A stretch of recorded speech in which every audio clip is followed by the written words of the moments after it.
Over 1.5 million people literally just canceled ChatGPT in a matter of weeks. And crazy enough, it's not because the AI got worse at answering questions. You might be using ChatGPT every single day, maybe you're even paying $20 a month for it, and I have absolutely no idea what is happening behind the scenes. Well, I've been testing ChatGPT and Claude side by side for months now, and the results are honestly surprising. Welcome back to AI Verdict, where we do the research so you don't have to. In this explainer, we're going to look at exactly what is going on. Okay, let's dive into this. 1,500,000.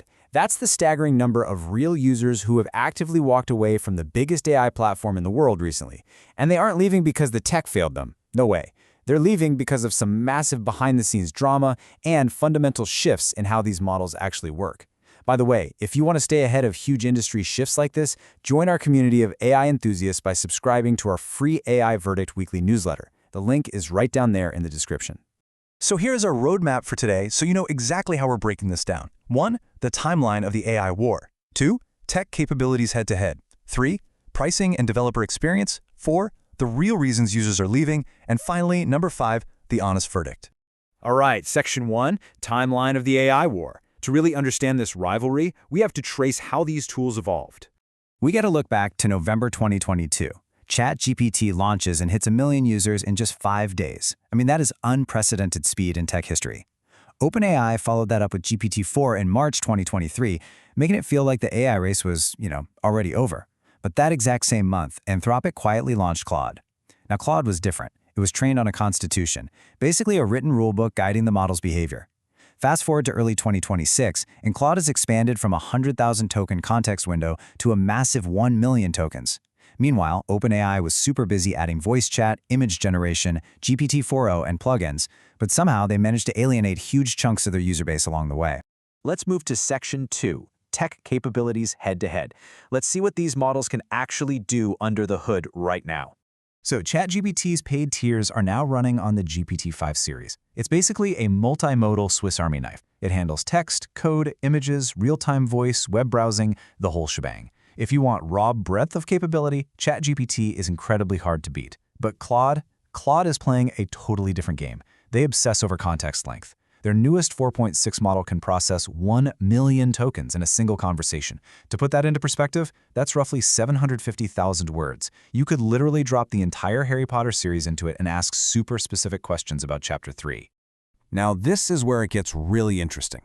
Independent benchmarks are showing a staggering contrast regarding hallucinations. When an AI confidently just makes things up. Top Claude models are hallucinating dramatically less on factual questions. Some knowledge tests actually put Claude Opus 4.1 at a near 0% hallucination rate, while GPT 5.2 clocks in around 78% on the exact same test. That's wild. Actually, quick question for you. Drop a comment and let me know which one you've been using more lately. All right, Section 3, Pricing and Developer Experience. Let's talk about the financial side of things. ChatGPT's pricing has gotten, kind of complicated.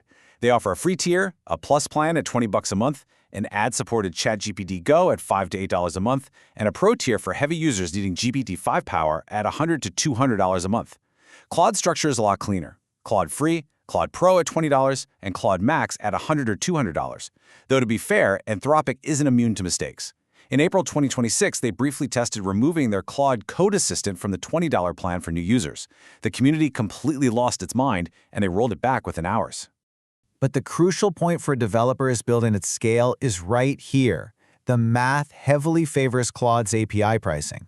OpenAI charges roughly $60 per million output tokens on GPT-4. But look at the alternatives. Claude Opus 4.7 is $5 in and $25 out per million. Claude Sonnet 4.6 is just $3 in and $15 out. If you are running thousands of queries, those numbers add up incredibly fast.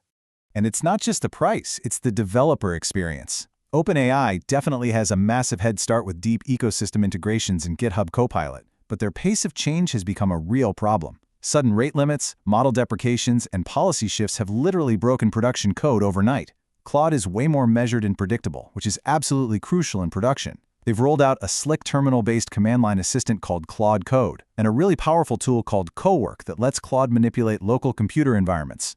Which brings us to the climax of this explainer, Section 4, Real Reasons Users Are Leaving. To understand the vibe shift, you have to look at the PR difference.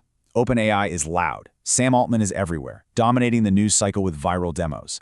But that visibility means controversies play out very publicly. Anthropic operates quietly. The founders really focus on technical research and anti-surveillance ethics. The breaking point hit in early 2026, when OpenAI signed a major contract with the U.S. Department of Defense. Anthropic was offered similar terms but explicitly refused on ethical grounds. That actually led the Pentagon to flag them as a risk. Within days of this news breaking, the QuitGPT hashtag was trending everywhere, and a petition gathered over 1.5 million cancellations from real users. Digging into Reddit and Twitter deep dives, there are 3 specific daily frustrations driving these users away. Number 1, censorship and overfiltering. Users feel ChatGPT has become dramatically more cautious, hiding behind a vague new shared responsibility policy to censor harmless content. Number 2, loss of personality, with the newer GPT-5 models feeling cold and robotic. And number 3, the ad experiment. OpenAI briefly tested in-chat product suggestions for brands like Peloton. They killed the test fast, but man, the damage to user trust was done. Hey, if you're enjoying this breakdown, do me a quick favor and hit that like button. This quote right here perfectly captures the community's frustration regarding that loss of personality. Veteran users genuinely miss the older, warmer, more emotionally intelligent GPT-4o model. When OpenAI announced they were retiring it, a petition hit over 22,000 signatures with users tweeting, "No 4o, no money."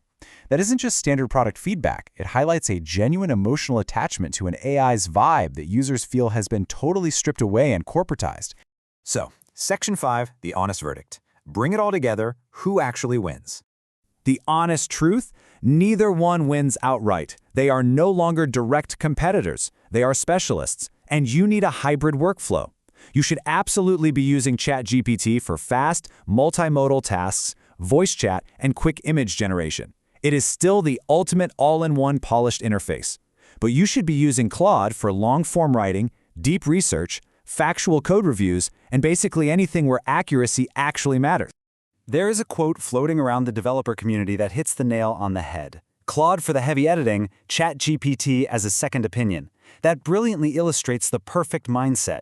You leverage Claude's massive context window and low hallucination rate for the heavy lifting, and keep ChatGPT around for a quick second look. With all of this changing so fast, I would love to know where this community stands. Which AI are you using day-to-day right now? Has your workflow shifted recently? Drop a comment below and let me know how you are using these tools. I want to leave you with this final thought. We are quickly learning that winning the AI race isn't just about benchmark scores anymore. User trust is now just as important as technical horsepower. Every ad experiment, every forced policy shift, and every controversial contract eats into that goodwill. The real question isn't just what tool you need today, but which platform you can actually rely on working in your best interest tomorrow. Which company holds your trust? Think about that next time you log in. Thanks for joining me on this explainer, and I'll see you in the next